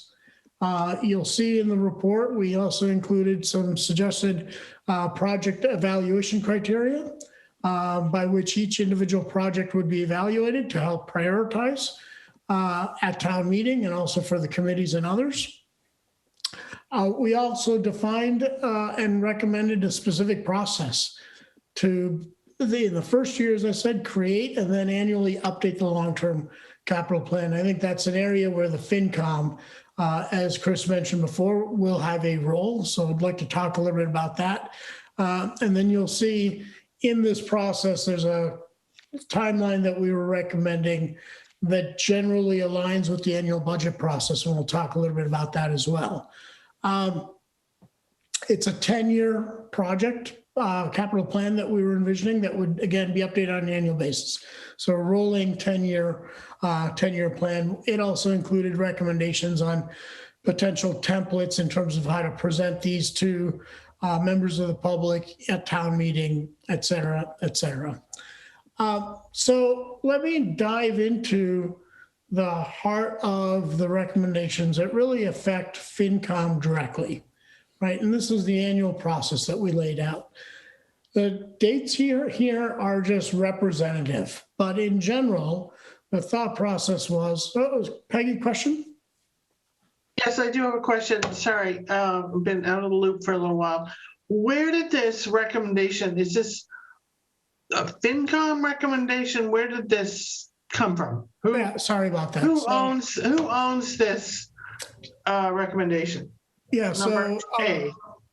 yeah, so I think 2 years ago, and Carrie can jump in, and Dee, because they were involved in this before I was, but about 2 years ago, I want to say, boy, pre-COVID, so 2019, the select board appointed a long-term care capital planning work group, task force. And that task force over the course of 2019 and then sort of froze efforts during the pandemic 2020 and then resumed back in September, which is kind of when I became the finance committee liaison, developed these recommendations. So as the FinCom liaison to the capital, to that task force, I was involved in the recommendations, et cetera. And so I'm not kind of reporting back, but bringing it back to FinCom, say, you know what, you guys saw the recommendations because these got presented by the task force to the Board of Selectmen. I think not this Monday, the Monday before that, if memory serves me. So the formal report and recommendations were already turned over. The task force has been, I guess, dissolved for better. There's no other words. I don't know if there's formal dissolution. It's the formal word is dissoluted. Yeah. So, so our work is over, right? And so now the recommendations of the report sit with the select board and the school committee. And, you know, when you get a chance, you go through the report, you'll see the recommendations really are addressed to both bodies. Okay. We're recommending that both bodies take steps to establish an annual process. So Parashar, when you present, when you say we, you mean the long-term planning task force, not FinCom. I think that might be the cause of the confusion. Yes, it absolutely was. Yeah, it's not. Sorry about that. It's a royal we. It's a separate committee from ours. He was our liaison. So, the recommendation was for an annual process, and to make things simple, we decided, well, let's just think about what happens after town meeting. After town meeting, the town and the school leadership would, in the first year, establish, but then after that, update the long-term capital plan. Thinking was, whether it's April, May, June, depending on when the town meeting is. That's when that would occur. Though that internal working groups and working sessions that normally take place anyway would do their work through the summer. September-ish, late August, early September, mid-September, there would be a joint meeting of the school board and the school committee, in essence, where the update would be presented, right? And that would be an opportunity for the select board, the school committee to provide additional input, et cetera, and also the first opportunity for that year's update for the public to provide comment as well. So we were thinking during the summertime, most of the work would be done by the staff of both the town and the school leadership. And then sometime in November, the town manager and the school superintendent, who really own the plans, would present the long-term plan to FinCom, right? And when they come to FinCom, the emphasis would be on what is the long-range impact, cumulatively and individually, of the projects that are there. Not only the ones that are known, but more importantly, the ones that might be coming down the pike, but have not yet fully formed. One of the reasons why the task force strongly recommended that the plan include not only the ones that are known and where work has already happened, where planning may have started, et cetera, but even the ones that might be coming, is there was a feeling, particularly over the last 2 to 3 years on the part of many residents, that a lot of these multi-phase projects sort of popped up unexpectedly, right? And I think the feeling was even the middle school project, well, all of a sudden this came on the plate and, where was I and why was I not informed? So the notion is to give the public as much of a long-term view about potential projects as possible. And so the town manager and school superintendent would come to us, FinCom, in November, present their recommendations. And of course, that plan would be updated based on the September meeting, comments received by the public. And again, because we have open meetings, the public would be invited to comment as well. And so that's another sort of bite at the apple for public to provide input both the town manager, school superintendent would take our recommendations, questions, et cetera, either disregard them or incorporate them into the annual update and then present what I'll term, a final draft of that year's annual update back to the school select board and the school committee in December-ish, basically before the town warrant that comes up, the town meeting that comes up next. And then whatever elements of that long-term capital plan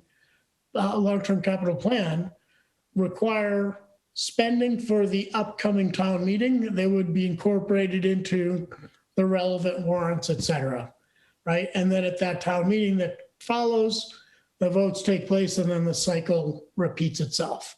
And so that's kind of how we were aligning the spending that might be needed for specific individual projects on an annual basis with the current budget process, but while also making sure this is a 10-year process. It's annually updated, so it's not, starting in fits and starts, if you will. But over time, the thought was, these steps would in essence become ingrained in the DNA and the culture and the processes, both at the town, the school committee, as well as various boards and committees that are responsible for projects that are typically long-term projects. Let me pause here and see if what I outlined was clear and made sense or not. When you say long-term, so it's 10-year, right? So it's a 10-year look? Yeah, it's a 10-year look. Right. And that's why. Oh, go ahead. So, and that's why, there might be some, so for example, the town is currently, I think there's a draft with Stephen about a facilities assessment of all the town and school buildings. Now, it could very well be, for example, out of that assessment, the notion is, well, we would need a new public safety building 7 years from now. No work might, the planning work, et cetera, may not start for another 4 years, but because it would be within that 10-year window, it would still be on there. And again, it would give people visibility that this is coming down the pike. Right. And most likely they could have a range of costs, right? Something that far away, you could have a range. You said, you make some guess of what it would going to be. It's going to be big, right? So that's what we're interested in, is getting the big ones on there, right? Well, that's right. And look, the task force was very aware that there's no way we could possibly estimate accurately costs 5-7 years down the line. So for some of these, there may be a broad range or there may be no range, right? Mm-hmm. But the fact that it's on there, people know that 7 years late, 7 years from now, this may be necessary. In the initial plan, maybe it's just there as a line item without a dollar amount or a broad range. But 2 years later, as planning starts and say, hey, now it's 5 years away, we need to set aside $1 million to begin the initial planning. That's when you would start adding in costs that are much more granular and much more detailed, more accurate. And those costs would be updated each year. And Parashar, so people would have the opportunity to see that list as it evolves in the fall. And I think it would also be published somewhere so that it's something that they could keep going back to, right? To see, oh yeah, I saw that 3 years ago. I remember that, right? It's something that will be in the public's hands. Yeah, and there's going to be two places where that's going to happen. One recommendation was a summary of that would be incorporated into the FinCom's report every year. That's number one. Number two, we made a recommendation that the consolidated long-term plan, right, the summary plus maybe a little bit more context, would be available in one place on the town's website. Right now, if you wanted to look at these projects, they're there, but you got to go digging for them, right? The school committee has it on their website for long-term. It's buried in their capital. I don't mean buried in a bad way, but it's in their capital plan packet each year. The town has it elsewhere. Bringing it together, having 3 specific meetings on this at these committees, right? And it's not just those 3, because take the middle school committee, for example, right? If this process was in place, then the middle school project would be incorporated here. But the underlying committee that is charged with overseeing the project would also be having meetings. And of course, those meetings are open to the public.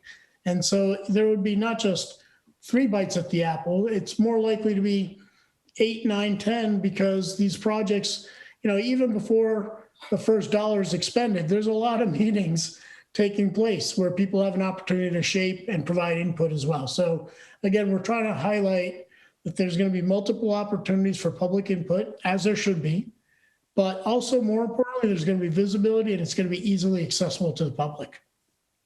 Right. And there's going to be a way to project the implications of estimated costs on the tax rate, and the sequencing of projects can be looked at.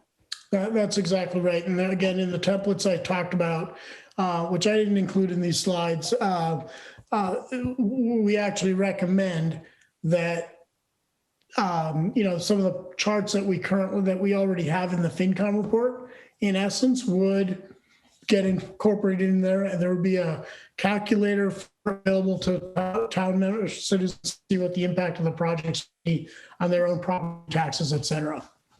So let me keep going a little bit more, right? And so, how did we arrive at these recommendations, right? We heard from citizens. You can see here, clear interest in a 10-year plus plan. There was support for a standing committee, and I'll come back to that, because what we recommended, as you'll see in a minute, after a lot of analysis, and was not a standing committee. I'll come back to that in a minute. Folks wanted a predictable process. So where do I go? When do I go? And that's why the timeline that we talked about previously provides that predictability. They know, even if they miss, notices for the middle school committee, this or that committee, the underlying substantive committee, they've got 3 opportunities at least during the fall to weigh in with their input as well. We wanted to make sure, again, get the affordability of our houses, et cetera. Balance that affordability, Chris, as you said, the impact on long-term town finances with civic values.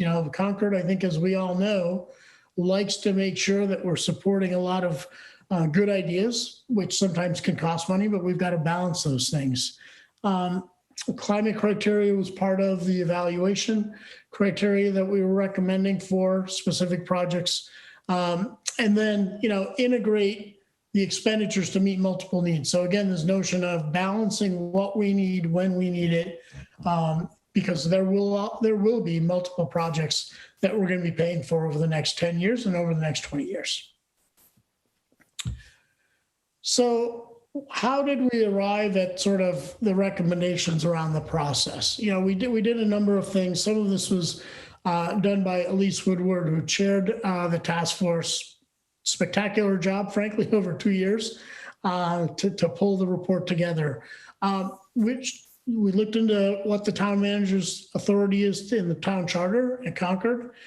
Eric knows this because Eric came from Chelmsford and he helped develop the project there, or the process there, and in Bedford. We consulted with him, the MMA, other towns in terms of what they're using. And then we talked a little bit about the advantages and disadvantages of a standing committee versus taking a look at the existing process, how we can make it better. I'm going to come back to that on the next slide. We also took public comments, and at the end of the day, we considered 3 options in terms of what this process should look like. Dean? The only thing I guess I would want to just highlight, Parshar, that you haven't really, is that while in most town mechanisms, the idea of public input is come to the meeting, raise your hand and speak at the meeting and get your thoughts on the table. I think one of the things you're careful to incorporate into this process is a public comment period where, we've had this meeting, we're now waiting for feedback. And when that window closes, that's the window for public feedback before we go to the next step. So I think that's new to the town of Concord, and whether we take advantage of it or not remains to be seen, but at least I think it's a unique characteristic of this for Concord. Usually public input is, we get random correspondence and people may or may not let us know things on whatever schedule they feel like, but here you have windows for public comment and those will close and then a decision will be made. So I think it's cool. I think it's He just didn't point it out, but I think it's a nice. Oh, no, and I appreciate that. And, and where that comes in is in September. So that joint meeting that we talked about with the school committee and the select board, at that meeting, the public would provide that comment. And what we recommended is when the town manager and the school superintendent come to FinCom, they would actually provide a summary of the issues that were raised by the public and how did they address them or not address them, right? They don't have to take everybody's input, but at least provide a written sort of feedback back to folks, back to the public, back to the committees about what they did. And of course, that doesn't mean the public won't have another opportunity. They can still comment in November. But to your point, Dean, we actually thought it would be helpful if the public could see that they were heard. And regardless of whether pieces were incorporated, at least they were heard and it was acknowledged that they said what they said. A model committee that did a great job with that was the Bruce Freeman Rail Trail Committee. They kept a spreadsheet that was available to anybody in the town. You could download it if you wanted. And it was literally any public input that they had received and what they had done to address it if they could, what kind of action they may have taken. They did a great job with that when they were, planning the rail trail. Oh, and that's good to know that there's a model for that in Concord. So, yep, thank you. So the three options we considered, and this is a bit of an eye chart, and I apologize, but I think we've got slides circulated. We considered three. We could stick with the current status quo, where all the work gets done pretty much in silos. We could enhance the current process, or we could have an advisory standing committee. And, again, as I said, at the end of the day, we sort of batted this around, and this was the thorniest issue, to be perfectly honest. The committee, before I joined, had already, and Dee was part of it, they'd already coalesced around the definition of very large project. They'd already coalesced around having evaluation criteria for the projects, the fact that they should include some climate change related criteria, et cetera. But this was a sticky point. What should the process be? Standing committee, some other process, et cetera. And so we took a look at each of these potential options. And, the first one, again, we could stick with the current status quo, but that's kind of what got us here right now. And this feeling that, hey, all these projects, I use the word percolate, and that's kind of what happens. They kind of bubble up through different committees before they become explicitly public, but they're doing so independently and not really coming together as overall Concord projects and what the long-term impact is. And again, this notion of, well, people already had opportunities to comment at the school committee, the middle school building committee, et cetera, is all true, but folks lead busy lives, and it's very challenging to know when these different committees are meeting, et cetera. And so we thought, again, how do we improve that? That was one of the things that really drove us.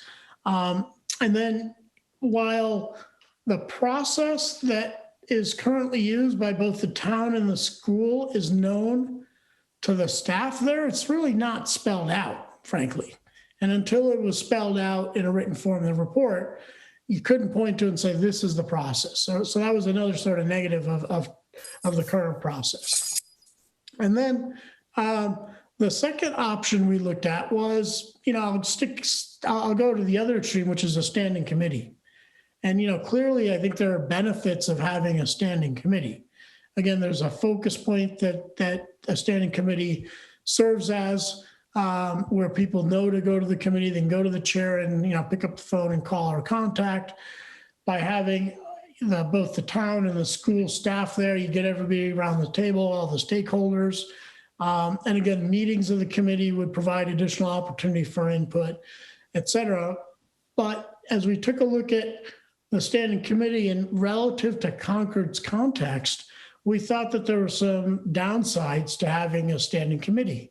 One is it's another additional layer to planning and approval, right? So you've got the town staff doing their role. You've got the school staff with their responsibilities. The select board and the school board would still be involved in reviewing, providing input to these projects. FinCom, of course, would still play a role in terms of the overall impact to the town's finances, and then you'd have another layer of this standing committee adding their input, et cetera. So from our perspective, it was adding another layer to what is already a relatively complex process. The standing committee, in addition, within the Concord context, wouldn't have authority. They'd be making recommendations.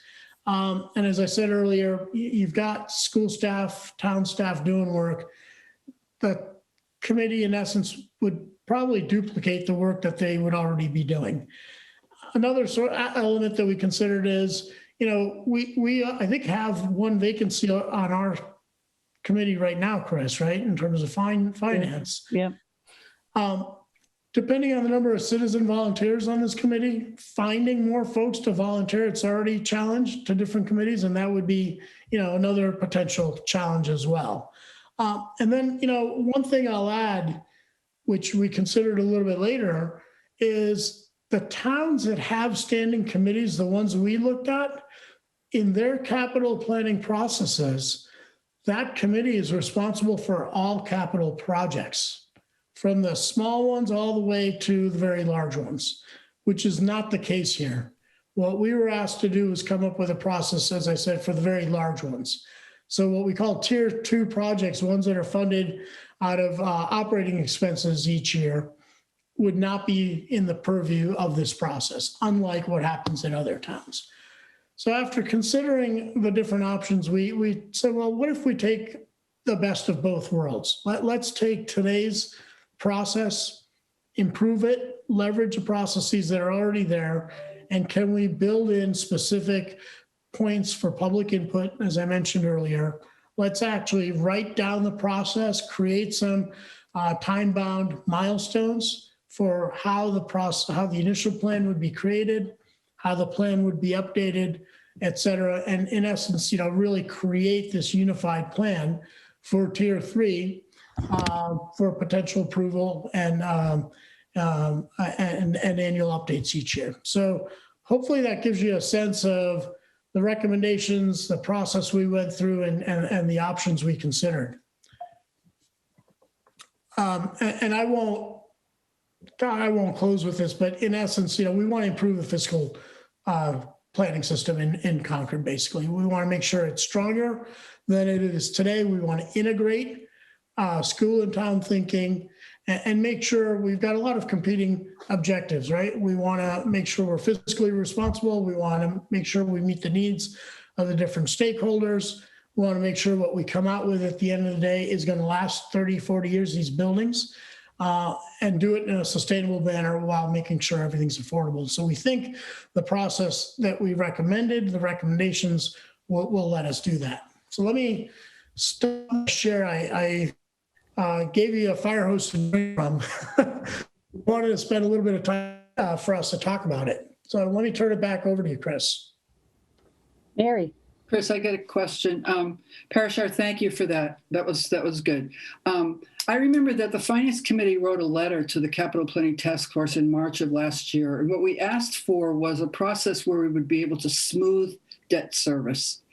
And one of the things that came up when Elise presented this to the Select Board was to do that, we should also be including things like the establishment of stabilization funds and or thinking about disposing of current assets as a way to fund new projects.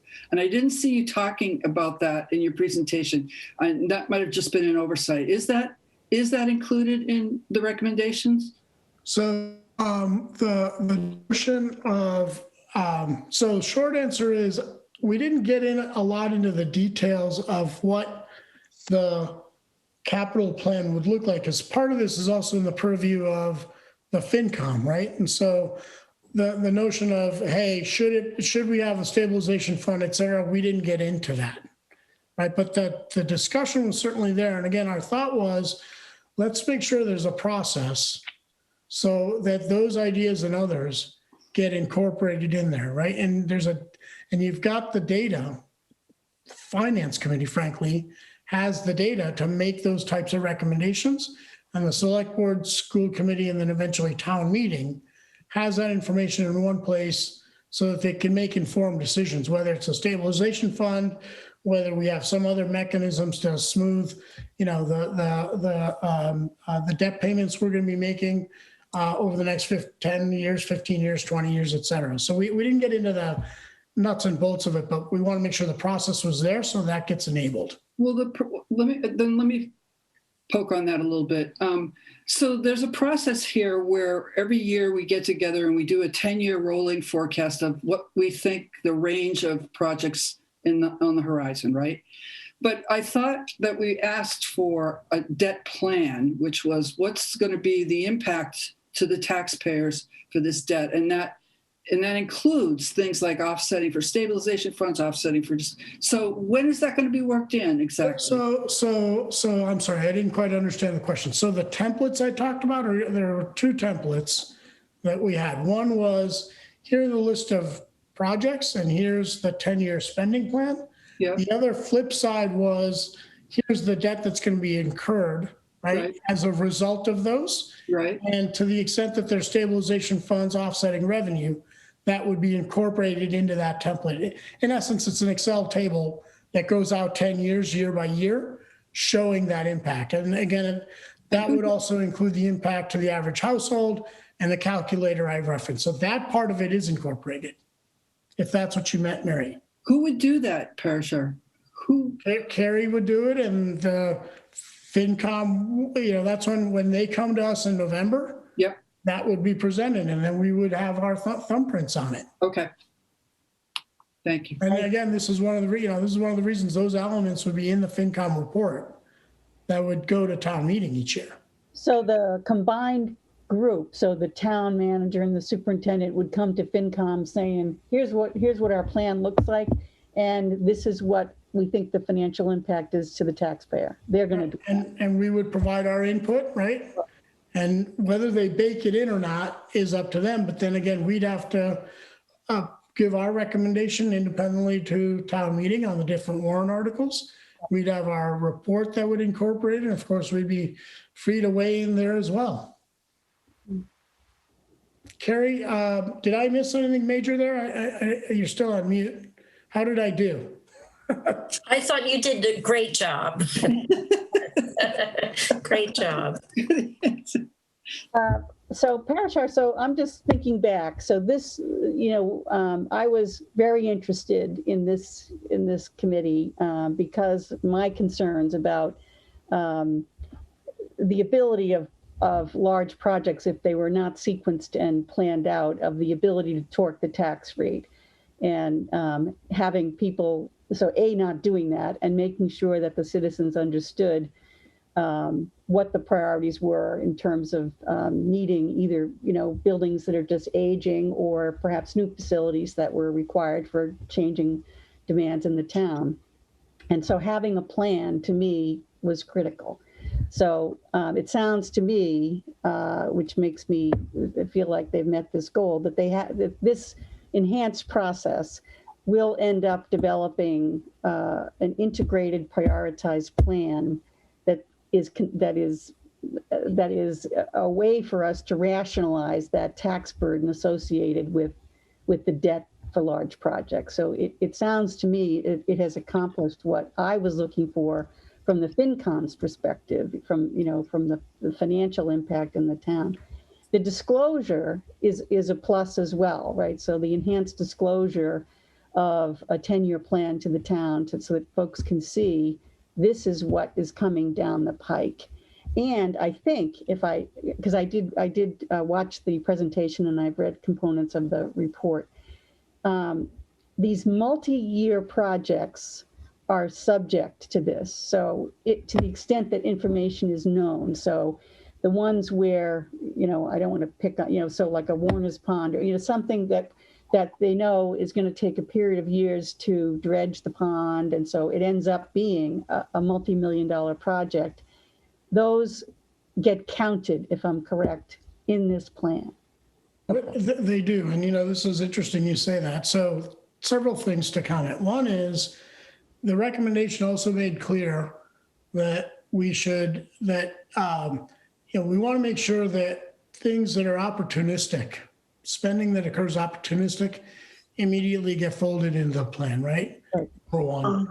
Number two, there are going to be times when, the estimate, to everybody's best estimate, is $4 million. And that would not be on the table because everybody fits less than 5 million. But at a point where it looks like it's now 4 million plus 3 million, we'd want to add it back in, right? That was the thought process that came up. You may have those. You can never solve for unless you have a process that includes everything, right? But the minute you put a limit, whether it's 5 million, 1 million, or 7, you're going to have some things that fall below that. And what do you do? And thought process, well, you know what? To the extent later that you've got to add it in, let's add it back in. But nobody felt like we should go to all projects right now. So, and again, I think this is something that we should try and see what happens. The other point I'll make, and Chris, you said, it addresses the issue that we should have a plan. There was a plan developed, I think it was almost 20 years ago, frankly, which was a facilities assessment at the time. Yep. And that recommendation and that report actually said we should have a plan. And what's ironic about that report was all the projects that were identified back then have actually all been completed in the middle school, I think is the last one on the plate. So ironically enough, the projects got completed over time without a plan, if you will, which turned out okay, but we now find ourselves a little bit back in the same place where there's a feeling that these things are popping up. And I strongly feel that if the recommendations that had been put into place back then had been put into place and we'd been using that process, people wouldn't be as surprised and as angst-filled about these projects popping up because they would have had the opportunity to look at this and have the plan updated each year. So just doing the plan is not, in my opinion, is only half the battle. Making sure it's updated each year is the other half of that battle. Well, that goes to my question. So whatever happened in 2002, the plan, the process assumed by that plan did not have staying power or teeth. Somehow it wasn't even picked up. It wasn't picked up, right? So either people didn't like it or I don't know what happened. But so that's my question for you on this.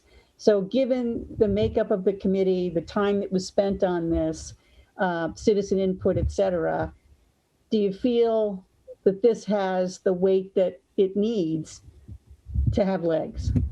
Well, I certainly hope so. And I think one thing that would help, right, the long-term capital planning task force delivered our report and recommendations.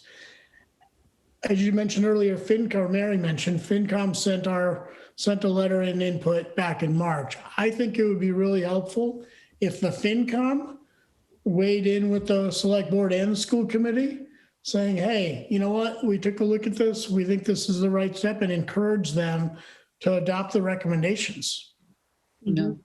Otherwise, I'm afraid, I'm not sure I don't know what will happen otherwise. Go ahead, Mary. I think we should let the process work. Elise made a recommendation to the select board. They accepted the report, and now they're going to make a decision whether to accept these recommendations or not. And that's the process. We weighed in. I think we were heard, and I think it's really up to the select board now. Yeah, they have it on the agenda for their next meeting. So Elise is going to present, I think, on the 28th. So, and I thought my sense was it was pretty well received. I want to go back.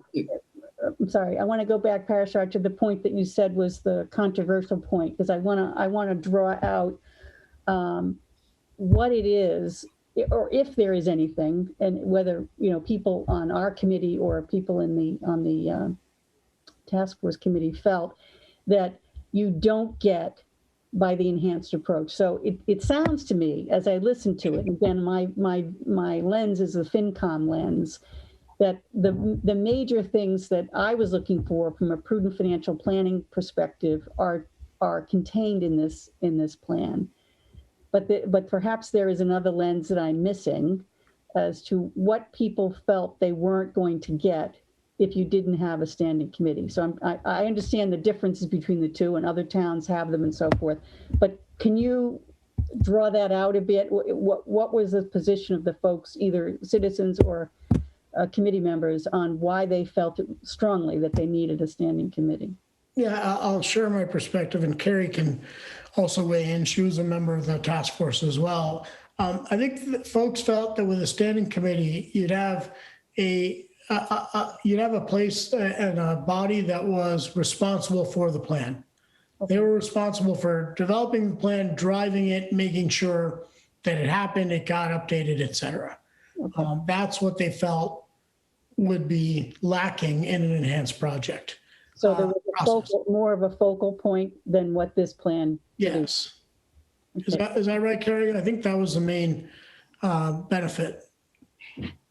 Yeah, I think I would say one of the other concerns was that there are already a number of committees that are involved in developing the capital plan. And I think there was specific mention of the school committee and a concern that another committee might be infringing upon, the authority of a standing committee. And so I thought, and as you know, this committee worked over an extensive period of time. And there really was a lot of back and forth about it. And, I'm hopeful that the program that we've set up is going to work. But I think there was an understanding that if we get several years or even a few years down the road and it doesn't seem to be working the way people wanted, that there would be an opportunity to go back and revisit it. Yeah. Dean, you have your hand up. Yeah, I'm trying to return to a point Mary had made, which was the debt smoothing question and the tax impact, promotion. I'm not going to worry too much. I assume that the goal of this process would be to help us smooth our debt load. But one of the things that I've observed in being the observer on the middle school building committee is that how we calculate and how we promote what the tax impact will be is extremely agenda driven. Folks who want to see the number low, they find ways to make the number look really low, and others who feel like, wow, let's try to be realistic, or let's try to make a bad case. So there were a lot of numbers flying around, and so I am a little concerned about the way in which tax impacts get calculated in the most agenda neutral way that we can do it. Let's put it that way, to be careful about it, because there have been a number of different projections made so far regarding the middle school. And, I used to sell encyclopedias when I was, a young guy, and you could always tell somebody it's just a pack of cigarettes a week, and you can buy this encyclopedia. So you're good. And that's where we end up when we're trying to sell. Right. Something. Well, that's good. And it's a really good point. And that's why the other thought I was having as I was listening to the recommendation is this report gives the finance committee more ability to do our job, right? Which is to be the financial watchdog, right? And so if we have better data, and as you say, we can push back on, how'd you calculate that, right? Just the way we have, right? So I think, I find it helpful that we'll have better data to ask better questions on, which I think would be a good thing. Okay. Good. I don't see anybody else with anybody else have any comments or questions on the, so I think we'll see how the discussion goes with the select. And I think the point that Mary raised, I think there'll be further discussion perhaps on some of the other items that they were talking about, whether it's stabilization reserve or sale of properties that may end up coming in to the report. But in general, I think it gets us to the place that we were looking for from the finance committee's perspective. So I'm feeling pretty good about it myself. So. Okay, good. Then I think the next thing, Carrie, I think I just wanted to make sure you were in agreement that we covered I have you come back on the screen. We dealt with 4 and 5 already. I don't think there's anything you wanted to tell us about the calendar. No. Okay. Okay, good.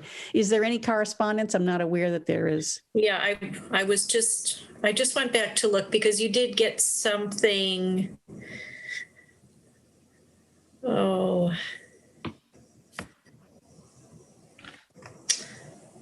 Oh, you did get something from CCRSD about the capital stabilization account. Is that Really? I don't remember that. ringing a bell? It's not. Does that ring a bell with anybody else? Yeah, we Yeah, did. I saw it somewhere. Yeah. I don't remember. So I sent it, and Chris, I'm happy to resend it. I sent it out last Friday.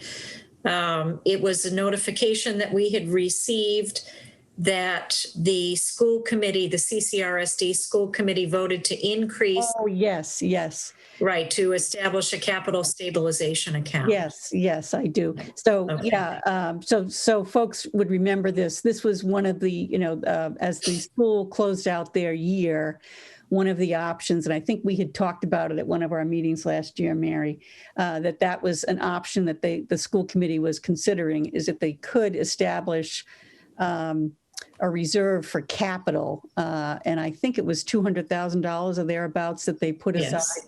So out of their, they essentially their surplus, they took $200,000 and established it for capital. And I think they even have talked about, potentially some paving that needs to be done. And so they have some ideas of how they will use that. Yes, I do recall that. Okay. Good. All right. And then if there's nothing else from the committee, then I will ask if there's any public comment. And I don't know if I can see that, but. I think Terry Ackerman's got her hand raised. Okay. Can we promote Terry? Joining now. Thank you.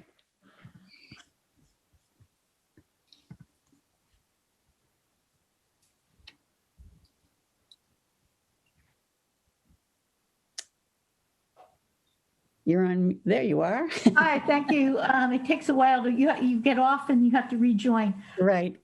So thank you for Parashar for a very good presentation and a great discussion by everybody. That'll be very helpful going forward on Monday night when the select board discusses and decides whether to adopt these recommendations.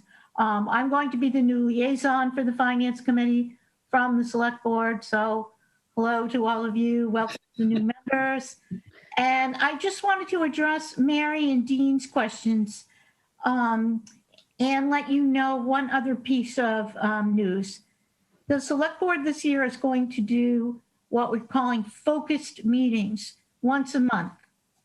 And coming up in the next few months, there will be a focused meeting when we would like to invite the Finance Committee, the school committee, the middle school building committee, and all interested citizens to discuss and brainstorm. How are we going to pay for this middle school?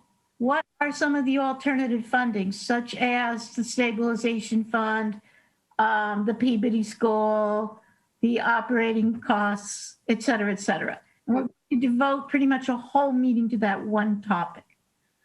So I just wanted to let all of you know, and of course your comments will be very welcome. And we don't have a date for it yet. I'm thinking maybe September, but I'm sure we will publicize it. Terrific. Thank you. Great. Okay, are there any other, anybody else in the public that wants to speak, or if not, There are no other public people. There are no other. Well, thank you that our public attendees spoke. That's excellent. Okay, so I will take a motion to adjourn. So moved. Second. All right, we'll do a roll call vote. Dean Banfield. Yes. Chris Reynolds, yes. Kathy Kukalo. Yes. Mary Hartman. Yes. Parashar Patel. Are you on mute, Parashar? No, I said yes. Oh, you said yes? I'm sorry, I didn't hear you. Dee Ortner. Yes. Ray Andrews, Yes. Brian Taylor, Yes. Eric Dahlberg, Yes. Andrea Zalal, Yes. John Hickling, Yes. Peggy Briggs. Yes. That's everybody. All right. So the meeting is adjourned. Thank you, everyone. And Thank we you, will- Chris. You're welcome. Thank you, Chris. Okay. Bye,